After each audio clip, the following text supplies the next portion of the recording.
The night was quiet over the small wheat farm at the edge of Silver Creek Valley. Eli Morgan, a middle-aged farmer with rough hands and a calm heart, sat on his porch drinking warm coffee. The stars above him were shining brighter than usual. The air was still, almost too still, as if the world was holding its breath. Then it happened. A loud boom ripped through the silence. The sky flashed blue, then white. A fireball streaked across the heavens, cutting through clouds like a burning arrow. It crashed far beyond the trees, shaking the ground under Eli's boots. His coffee cup fell, spilling across the wooden floorboards. Eli's heart pounded. What in the world was that? He muttered, grabbing his flashlight and coat. The night wind carried the smell of smoke. His old dog Rusty barked and ran toward the fields. Eli followed. The grass was still wet from evening dew. The further he walked, the stronger the light became, a pale blue glow pulsing behind the meadow. When he reached the clearing, his breath caught. A small ship no larger than a pickup truck lay half buried in the soil. Its surface shimmered like liquid glass, cracked and sparking. Strange symbols glowed faintly across its side, fading in and out like dying stars. And then he heard it. A soft, broken cry. Eli moved closer, careful not to step on burning metal. Inside the wreckage, he saw movement, a small shape curled in the corner. He bent down, shining his light. It was a girl, or something like one. Her skin was pale blue, her hair silver like moonlight.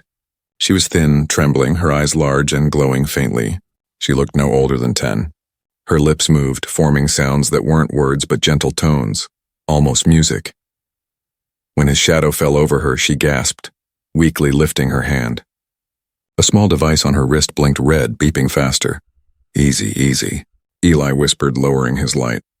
"I'm not here to hurt you." The girl stared, eyes wide. Then she whispered one word in perfect English, her voice soft as air. "Father." Eli froze. The word hit him deep inside. He didn't understand why, but something in her tone, fear, hope, loneliness, made his chest tighten. He reached forward, gently touching her shoulder. Her skin was warm, almost human. "You're hurt," he said. "We need to get you out of here." She flinched at the word hurt, but nodded weakly. With effort, Eli pulled her free from the wreck. The metal groaned as if alive, sending a faint hum through the ground. The girl clung to his arm, too weak to stand. Her body was light, like she weighed almost nothing. As he carried her across the meadow, the ship behind them flickered and then went silent. The red blinking on her wrist slowed, then stopped. Halfway to the house, she tried to speak again. The words came mixed with musical tones, but Eli could only make out a few. "No light? No noise, they find." He frowned. "Who will find us?" But she didn't answer. Her eyes closed, her breathing faint. When they reached the porch, Rusty barked nervously, circling the girl as Eli laid her on the couch.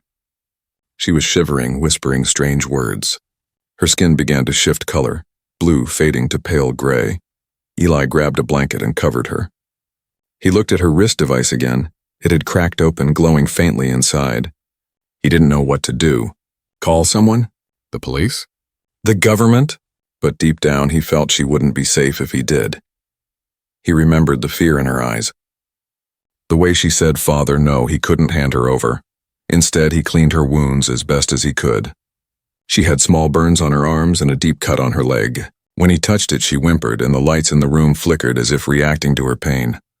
"What are you, kid?" he whispered softly. Her eyes opened halfway. "Lyra," she said, pointing at herself weakly. "Name?" "Lyra?" "Lyra," Eli repeated, nodding slowly. "I'm Eli." She tried to smile, but was too tired. "Eli, human?" "Yeah," he said with a half-smile. "Human, you're safe now." For a moment, her breathing calmed. The light in her eyes softened to a gentle glow. She looked at him as if memorizing his face. Then she whispered, "Home. Gone." Eli didn't understand everything, but her tone told him enough. She was alone. Lost. Far from whatever world she came from. He sat beside her, unsure what to do. Outside, the night wind howled across the fields. Somewhere in the distance, a low rumble echoed. Thunder, or maybe something else. Lyra stirred suddenly, clutching his sleeve. Her device blinked red again. "They... coming," she breathed. Eli looked toward the window. A faint blue light pulsed over the trees, moving fast, too fast for an airplane. His blood ran cold. "Damn it!" he whispered, closing the curtains and switching off the lights.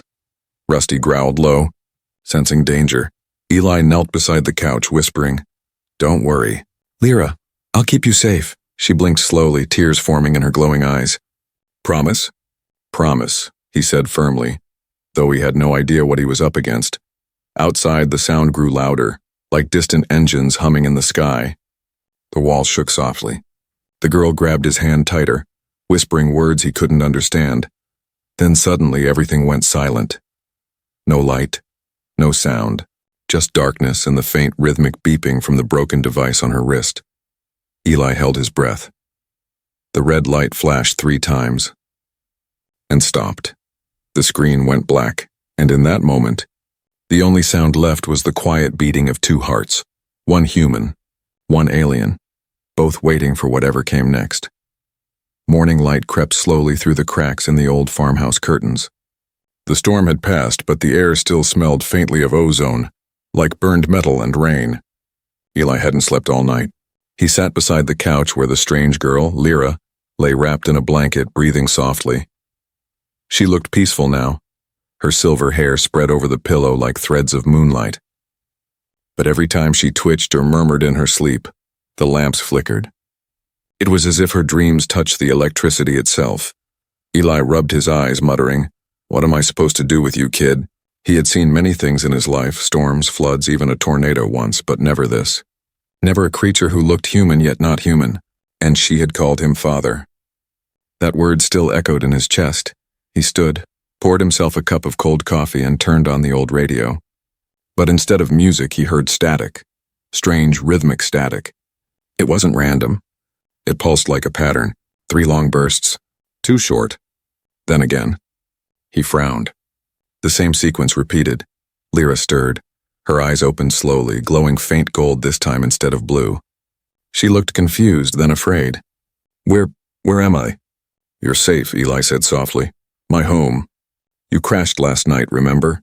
She blinked several times, then sat up too quickly, clutching her head. "The ship. It broke." "Yeah," Eli said, glancing toward the meadow. "Whatever that thing was, it's a pile of smoke now." Lyra's face darkened. "They will find. They always find." "Who?" Eli asked. "The ones chasing you?" She looked away, silent. Eli sighed, pulling up a chair. "Look, I don't understand what's happening. But you're safe here. I promise." Lyra tilted her head, studying him. "You help me. But you are not my kind. Why?" He paused, thinking of the empty house, the picture frame on the wall showing his late wife and the son he'd lost years ago. "Because sometimes it doesn't matter who someone is," he said quietly. "If they need help, you help them." She stared at him for a long time, her eyes glimmering softly. Then almost in a whisper she said, "You have the heart of a guardian." Before he could reply, a sudden vibration filled the air. The radio static grew louder. Lyra froze, her skin flashing bright silver. "No, turn off sound. It call them." Eli quickly unplugged the radio and silence fell again. "It was just noise," he said, but she shook her head fiercely. "No noise. Signal. My words." She pointed at her wrist device. It was glowing faintly again. "It records, sends." Eli realized what she meant. Somehow her voice or her language was being transmitted. He walked to the window and saw faint lights flickering high in the morning sky, like stars moving in daylight. "All right," he muttered. "No more signals." He carefully wrapped the small device in aluminum foil and stuffed it inside a metal toolbox. Lyra watched with curiosity. "You hide my light?" "Yeah," he said. "Until we figure out what's going on." Lyra touched his hand lightly. "You think like soldier," she said softly. "But you are farmer," he chuckled. "Guess you don't survive long out here if you can't think fast."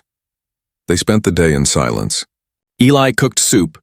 Lyra watched him, fascinated by the steam, by the way the pot whistled. Everything seemed new to her. The sound of boiling water, the smell of wood smoke, the sight of a bird landing near the window. "Your world," she said. "It sings quietly. My world only screams." Eli didn't know what that meant, but he saw the sadness in her eyes. She spoke like someone much older trapped in a child's body. After lunch, he found her standing in the field barefoot, face turned to the sun. Small motes of light floated around her like dust, but brighter. When she raised her hand, they followed her movement. "Are you doing that?" he asked. She nodded. Light listens when I call. On my world, light is language, and language? Eli frowned. You talk with light? She smiled faintly and nodded. Then she closed her eyes, humming softly. The lights formed shapes in the air, circles, lines, spirals. It looked like a dance of glowing dust moving with her voice. The colors shifted with each note. Blue for calm, red for sadness, gold for joy. Eli's jaw dropped. That's beautiful. Lyra opened her eyes. These are words of stars, she said softly. We speak not with sound, but with light. He stood there, speechless. Then something caught his eye. The sky flickered again. Not from her light this time, but from above. A faint beam scanned across the valley like a searchlight from heaven. Lyra's glow vanished instantly. She grabbed Eli's hand. Hide! They rushed back into the house. Eli peeked through the curtains. High above, a triangular shadow drifted silently. No sound, no engine. It hovered, scanning the ground. A blue beam flickered across his farm, then stopped right above the meadow where the wreckage lay. Lyra pressed her hands to her temples, whispering, They are close. I feel their call. Eli's pulse raced. Can we stop them? She looked at him sadly. They do not stop. They hunt until silence, he thought quickly. Then we make silence. He ran to the barn, pulling out an old lid sheet he used for welding. Together, they covered the metal toolbox containing her device, wrapping it tight. Lyra's breathing slowed. It helps, she said quietly. Signal is weaker now. When the shadow passed and faded into the clouds, Eli sat beside her again. Who are they? He asked. And why do they want you? Lyra hesitated. Then softly she said, Because I am not only Lyra, I am Princess Lyra Solren, the last voice of my people. Eli blinked, stunned. Princess? She nodded slowly, eyes shining like twin stars. They destroyed my world. I ran. They want to end the line. Forever. Silence filled the room again, heavy and endless. Eli finally said, Then they'll have to get through me first. Lyra looked up at him, her small hand clutching his sleeve. You mean that? He smiled tiredly. Yeah, I already promised, didn't I? She smiled weakly back. Then, I'm not afraid anymore. Outside the wind picked up again, but this time the hum in the air didn't sound like a storm. It sounded like war approaching. The next morning came heavy with fog. The sunlight tried to break through, but the world stayed gray and quiet. Eli stood on his porch, staring toward the meadow where the wreckage lay hidden under tarps and broken wheat. The smell of burned metal still hung in the air. Inside, Lyra sat at the kitchen table holding a cup of warm milk. She stared at the steam rising from it like she was studying life itself. Eli watched her silently. She looked so small in his old flannel shirt and jeans. It was hard to believe she had called herself a princess. Finally, he said, So, Princess Lyra, you want to tell me what really happened up there? She looked up slowly, her golden eyes soft but sad. If I tell you, you will fear me. Eli shook his head. I've already seen you fall from the sky, fix my radio with your mind, and glow like a lantern. I think fear's done for the day. That made her smile faintly. She took a breath. My world. We call it Solren. It is far, far from here, across the black seas of stars. We are a race who speak to light and shape it. Our cities float in the sky. We do not age like you. We live long, very long. Eli leaned back, listening carefully as her words filled the quiet room. One cycle ago, she continued, a great storm came. Not from the sky, but from hearts. My uncle, General Vorak, wanted power. He used machines of shadow to take the throne. My mother, the queen, tried to save me. She opened a gate, a hole through space. I ran through it. And it brought me here, her voice trembled. I saw her last moment. The palace burning. Her crown falling. Eli's throat tightened. So your uncle's the one hunting you. Lyra nodded. Yes, he will not stop. As long as I live, his throne is weak. He sends his hunters to every world my signal touches. Eli rubbed his chin. Then we'll make sure they don't find another signal. But Lyra's eyes darkened. Humans already found it, he frowned. What do you mean? She pointed toward the window. Your soldiers came last night. They searched the woods. They think I am a weapon. Eli's stomach dropped. He walked outside and scanned the horizon. Sure enough, 2 black vans sat far down the dirt road. Men in suits stood by them, talking into radios. Damn, he muttered. Government, he hurried back inside. We need to move now. Lyra stood but staggered slightly, still weak. I can walk, she whispered. Her skin glowed faint blue again, reacting to her fear. They slipped out through the back door, cutting through the fields. The mist gave them cover. Rusty the dog trotted beside them, quiet but alert.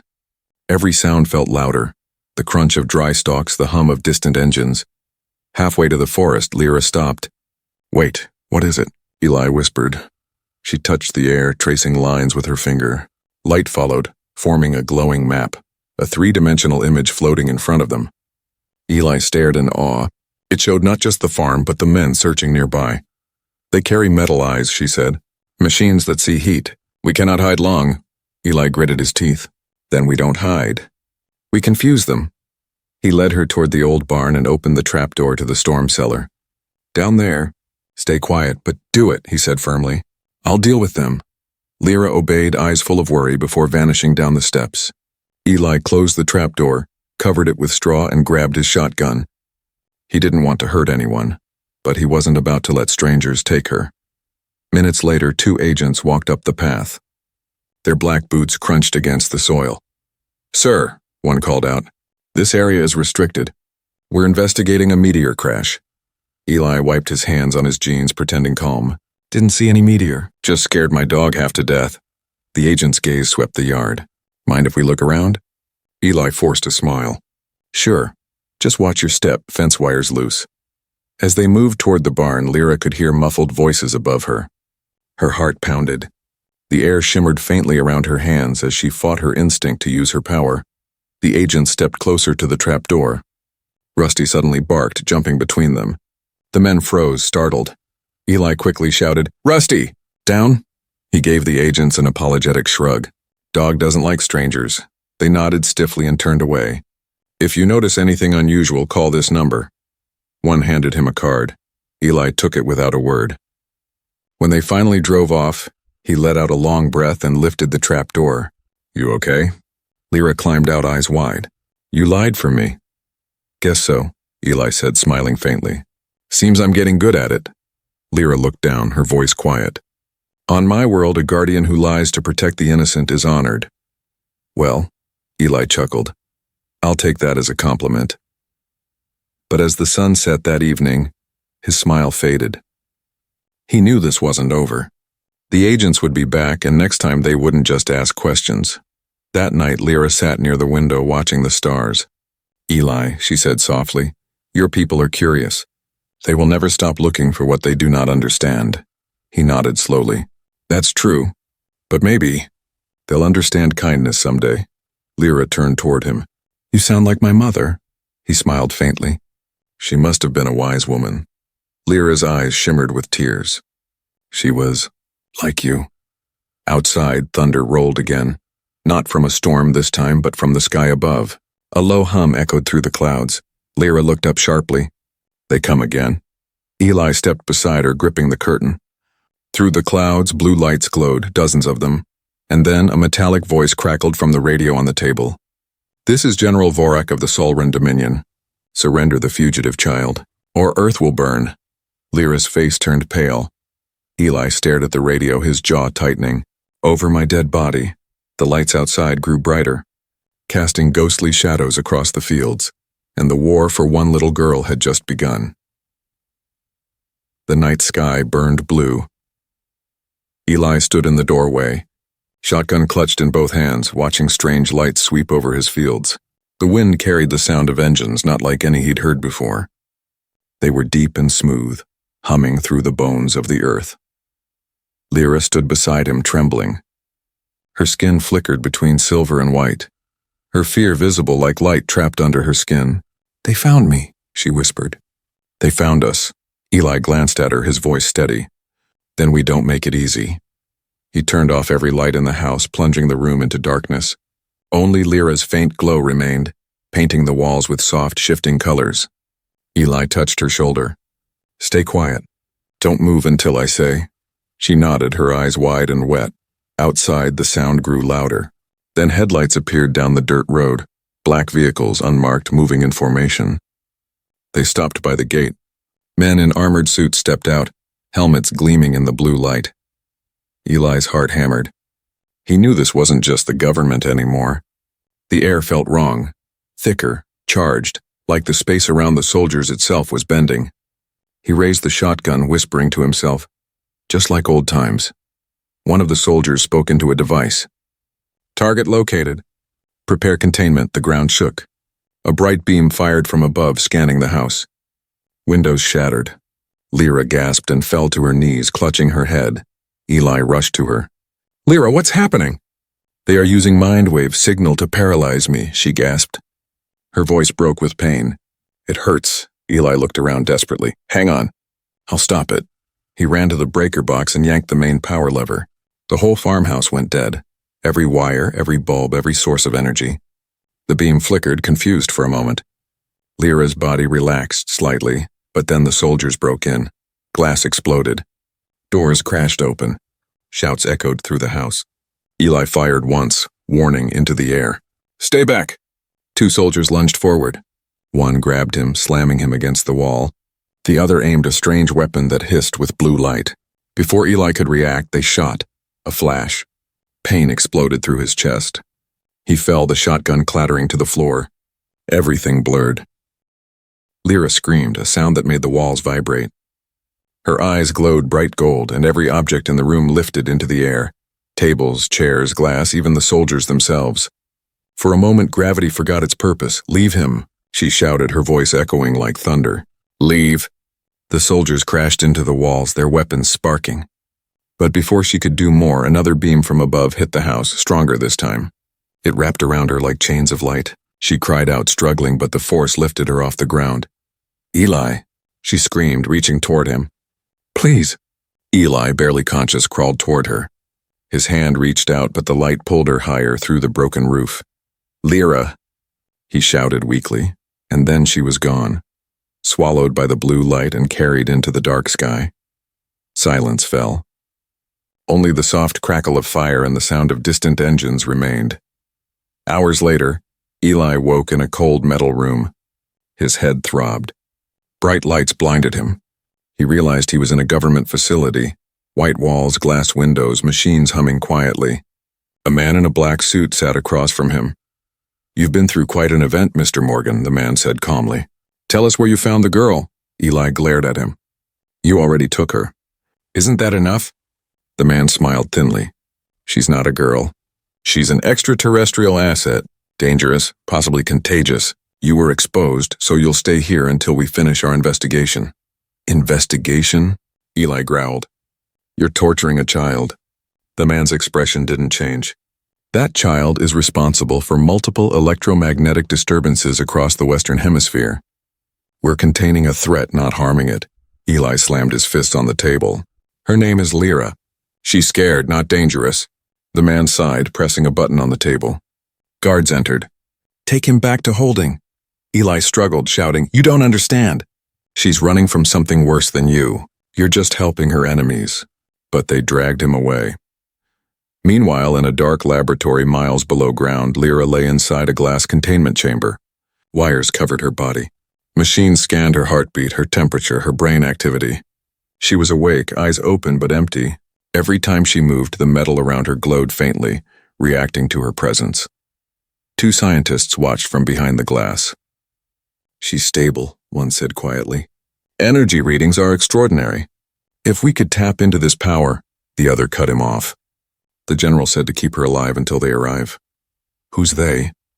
The man didn't answer. He just looked up at the ceiling where faint rumbles echoed like distant thunder. Lyra whispered to herself, voice trembling. Eli, Papa. I'm sorry. Her tears floated upward, turning into tiny golden sparks that faded into the air. Back in his cell, Eli sat on the cold floor, staring at his hands. He remembered the promise he made to protect her no matter what. The image of her being dragged into the sky burned inside him. He stood slowly, his mind sharpening. He had built barns, fixed engines, survived storms. He could break out of a cage. He looked up at the security camera and whispered, I'm coming, Lyra. Hours later, a power surge rippled through the facility.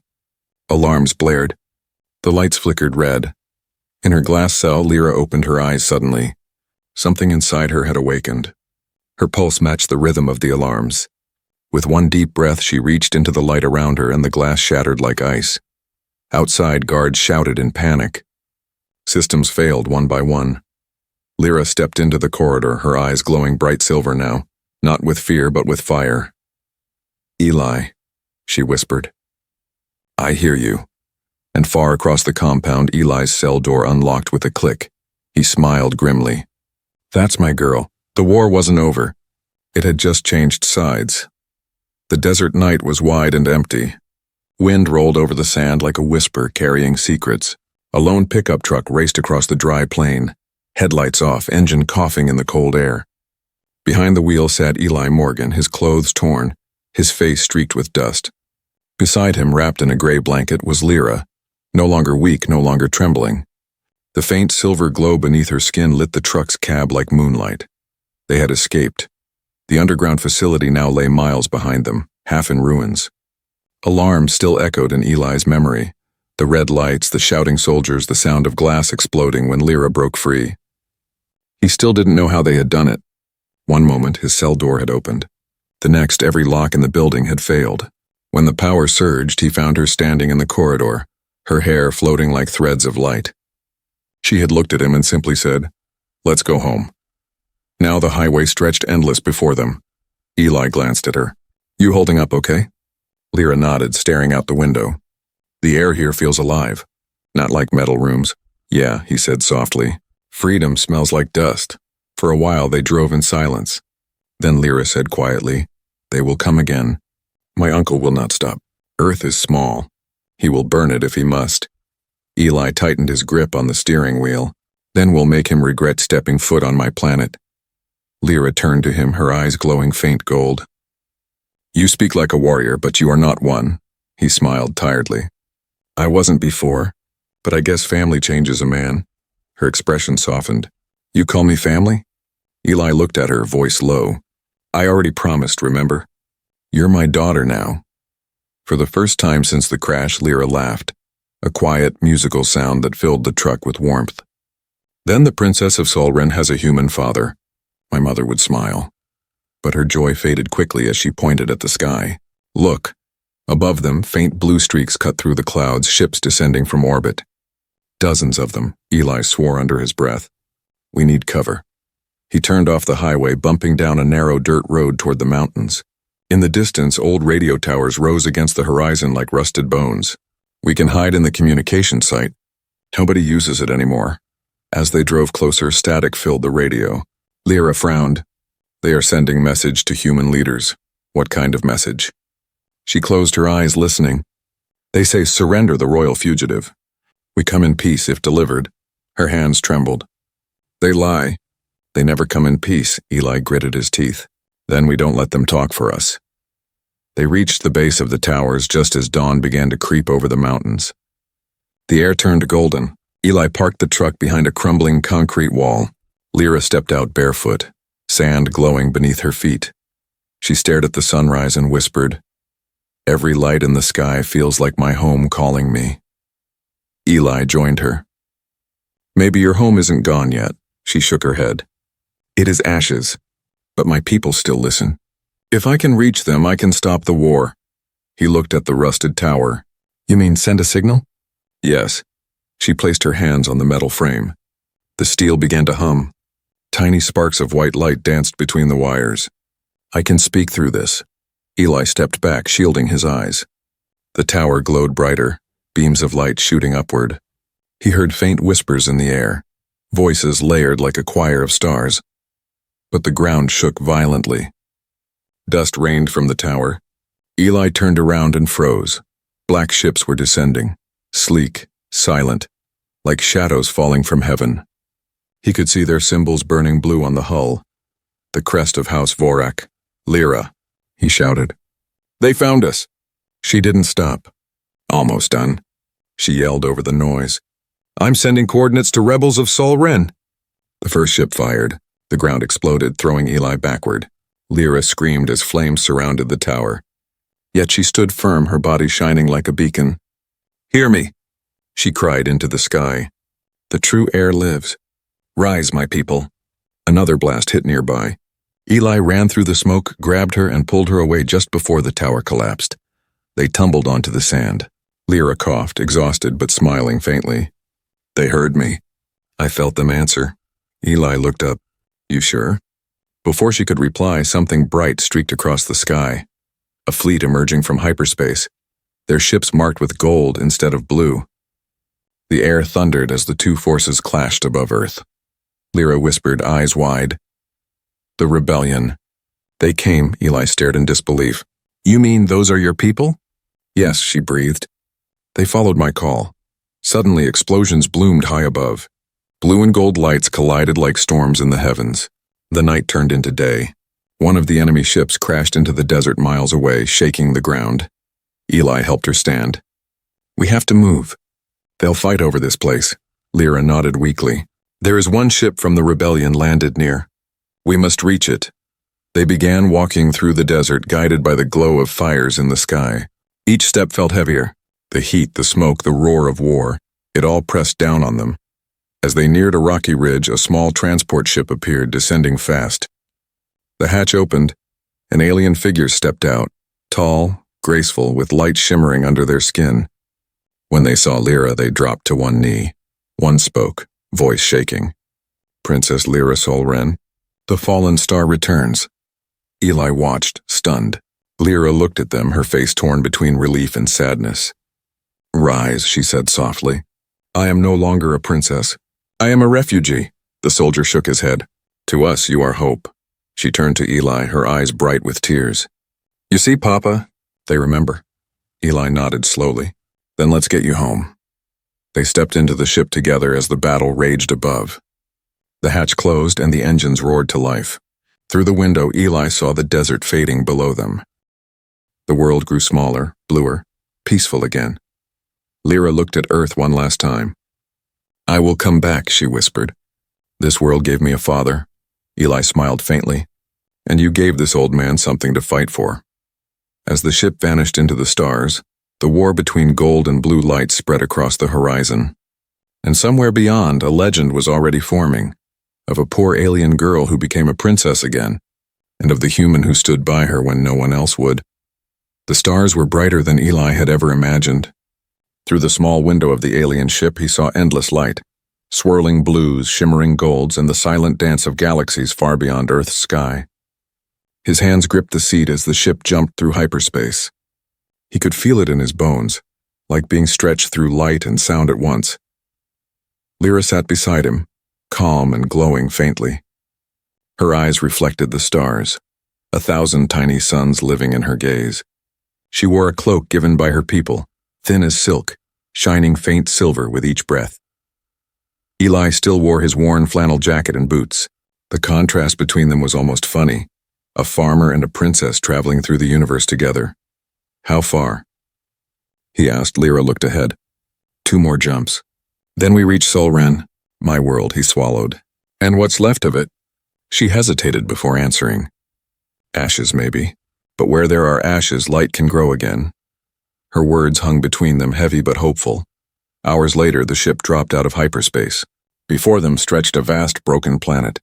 Huge cracks ran across its surface, glowing faintly like veins of fire. Clouds of silver dust floated around it, the remains of shattered moons.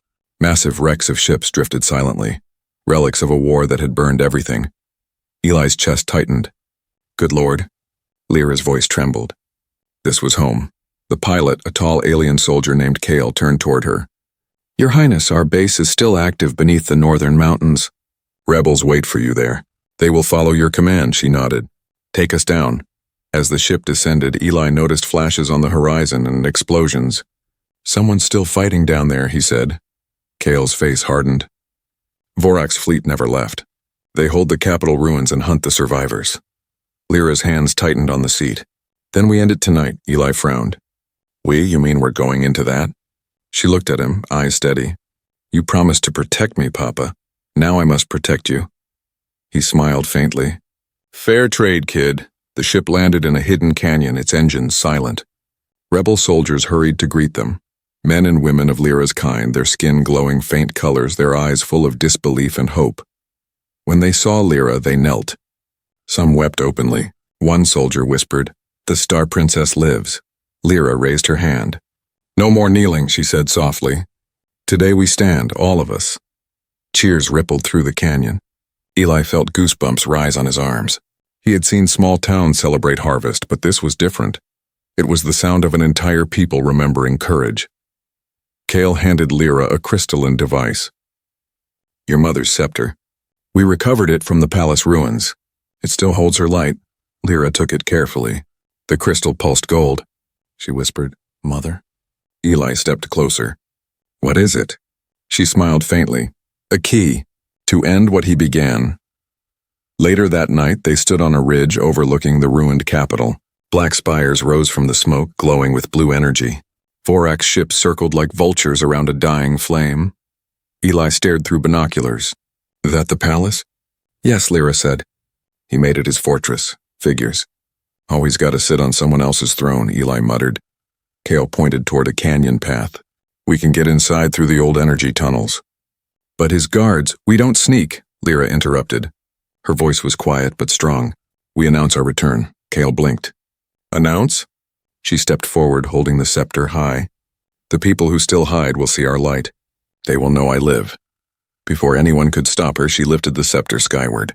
The tip flared, bright as sunrise. A beam of golden light shot upward, piercing the clouds. It spread across the dark sky, turning night into dawn. Far below, the ruined city stirred. From the shadows, thousands of lights answered, survivors lifting their hands, glowing faintly in response. One by one, the caves and ruins shimmered with life. The rebels were rising. Eli's mouth fell open. You just lit up the whole planet. Lyra's eyes filled with tears. No, they did. They never forgot who they were. But the sky darkened again. From the horizon, a massive ship emerged, black and jagged, shaped like a blade. Its engines screamed like thunder. Kyle's voice trembled. Vorak's flagship. The air crackled with static.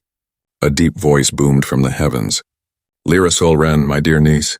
Still alive after all these years. Stubborn as your mother. Lyra stepped forward, face pale but steady. Your rule ends tonight, Vorak. Vorak's laughter echoed through the air. You and your human pet will die the same way your mother did. Eli's blood boiled. He's talking too much, he muttered. Time to shut him up.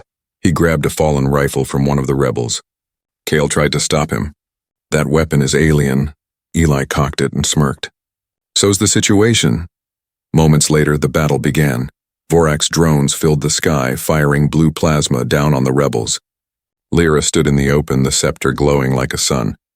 Every time she raised it, walls of golden energy formed around her people, blocking the attacks. Eli fought beside them, covering her flank, shouting orders like he'd done it all his life. Left side push! Keep your shields up! Explosions painted the valley in fire and light. The rebels surged forward, hope reborn under Lyra's banner. Then from the sky, Vorak himself descended in a storm of lightning, armor black as night, his eyes burning cold. He landed before Lyra, crushing the ground beneath him. Little star, he sneered. Still shining? Lyra raised her scepter. Always. Their lights clashed, blue and gold, power and hope. The impact shook the planet. Mountains split. Air turned into flame. The rebels fell back as the two forces collided again and again, light tearing through the dark. Eli shielded his eyes, shouting, Lyra! And through the glare he saw her, small, fierce, radiant, standing against a giant refusing to fall. Hours later, the battle still raged. The ground was scorched, the air alive with energy. Lyra's voice echoed across the ruins. For my mother, for Solren, for Earth! Her final blast of light struck Vorak's armor, cracking it open. He screamed as golden fire consumed him, the darkness collapsing into dust. Silence followed. Then slowly, the first rays of dawn touched the horizon. Eli limped forward, helping Lyra as she stumbled. She looked up at him, weak but smiling. It's over, he nodded, his voice breaking. You did it, kid. No, she whispered. We did. Above them, the sky cleared. No more warships, no more fire, only stars. For the first time in ages, the world of Solren began to breathe again. The war was finally over. Golden light washed across the broken world of Solren. Where once stood dark ruins and silent skies, now rose faint glimmers of rebuilding, smoke turning to clouds, wreckage turning to homes. The people of light walked among the ashes, healing the wounded and gathering the fallen. And in the heart of it all, beneath the shattered palace dome, Lyra Solren stood with her human father beside her. Eli looked around at the alien landscape. Glowing trees, floating crystals, soft air that shimmered with music when the wind passed. He couldn't believe he was standing on another planet, much less one he had helped save. His jacket was torn, his face marked with dust and cuts, but his heart felt light. Lyra wore no crown, only a simple white robe that shimmered faint gold. Her eyes glowed softly, not with power now, but with peace. She held the cracked scepter in her hands and her mother's relic, and whispered, "It's done, Mother." The darkness is gone. Eli smiled faintly. "You did her proud, kid." She turned to him, tears bright in her eyes. "We did. You stood with me when no one else would, when even my own kind saw me as a lost cause." He shrugged gently. "You were just a scared little girl when I found you. Didn't need a soldier, just someone to care." Lyra looked down, her voice quiet. "On my world, humans were legends, stories told to children about creatures made of heart and fire. I thought they were myths. Until you." Eli chuckled softly. "Guess myths ain't always wrong." Later, they climbed the long staircase to the rebuilt throne hall. The structure was half destroyed, walls cracked, but beams of golden light filtered through like heaven itself was watching. Rebels, soldiers, and healers gathered below, whispering Lyra's name. Kale, her loyal guard, stepped forward. "The council waits, Princess. They ask if you will take your place as queen." Lyra hesitated, glancing at Eli. "If I do, I can never go back to Earth. The gates will close." Eli's heart tightened. "You don't owe me anything, Lyra. You belong here now and with your people." She reached out, taking his hand. "No, I belong where love is. You gave me that when I had nothing." The hall fell silent as she walked to the center. The cracked floor glowed under her bare feet. She raised her mother's scepter high, and light poured through the room like sunrise after endless night. Her voice rang clear, soft but strong. "I am not queen by birth alone. I am queen by choice, by the kindness of a human who showed me what it means to fight for someone you love. The Solren Empire will not rise as it once was. It will rise new, built on compassion, not power." The crowd bowed deeply. Some wept. Others lifted their hands, their skin shining gold in unison. Eli watched with quiet pride. "Guess you've got yourself a kingdom now." She turned to him, smiling through tears. "And you've got a daughter among the stars." That night, celebration filled the city. Fires of peace burned across the mountains, sending spirals of golden smoke into the sky. Music played, soft echoing tones made from crystal instruments. Lyra moved through her people, touching their hands, blessing the wounded. Wherever she walked, the light grew brighter. Eli stood near the balcony looking at the stars. He missed his old farmhouse, the smell of wheat, the sound of Rusty barking at night. But somehow this sky, vast and endless, felt like home too. Lyra joined him quietly. "You're thinking about Earth," he nodded. "It's quiet there. No wars, no flying ships, just simple life," she smiled. "Simple is beautiful. My mother once said peace is not silence, and it's the sound of hearts beating together." He looked at her. "You talk just like her." She blushed softly. "Maybe because you remind me of her courage." For a long moment, they stood together gazing at the stars. Two lives from two worlds, bound by a promise made in a wheat field far away. Then a faint hum echoed through the hall. A messenger approached, a young alien carrying a glowing crystal. "Your Majesty," he said, kneeling, "the gates between worlds are stable for only a short time. The human may return if he wishes." Lyra froze. Eli sighed quietly. "Guess that's my cue." She turned to him quickly, eyes wide. "No, you don't have to go." He smiled gently. "Lyra, you're safe now. You've got people who need you. I'm just an old farmer who somehow stumbled into a fairy tale." Tears filled her eyes. "But you're my father." He stepped closer and placed his hand on her head just as he did when she first called him that. "And I always will be, no matter what sky you live under." She threw her arms around him, sobbing quietly. The hall fell silent, watching the princess cry in her father's arms. Finally, Eli pulled back. "Don't cry, kiddo. This isn't goodbye, it's just distance." Lyra smiled through her tears. "Then I will build a bridge between stars." He laughed softly. "I don't doubt it." At dawn, Eli stood before the portal, a circle of light swirling like liquid glass. The wind pulled gently, humming with strange energy. Lyra placed a small crystal necklace in his hand. It holds part of my light. If you ever look at the sky and it glows gold, that means I'm thinking of you.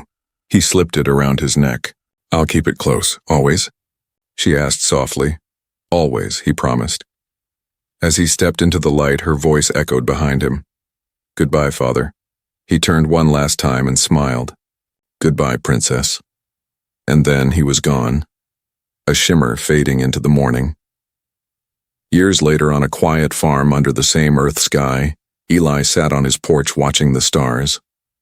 The wheat swayed gently in the night wind. Hanging around his neck, the crystal glowed faint gold. In the distance, the northern horizon flickered. Not lightning, not aurora, but a warm, steady beam stretching across the heavens. He smiled. Good night, kid. Far beyond, on Solren, Queen Lyra stood in her palace garden, eyes lifted toward earth. Her guards bowed behind her as she whispered softly, He kept his promise. And so will I. The stars above her shimmered, blue gold, and silver, the bridge between two hearts built not from power, but from love, and in that infinite space between worlds, a legend was born, the tale of a human who became a father to a fallen princess, and a princess who taught the stars what humanity truly meant.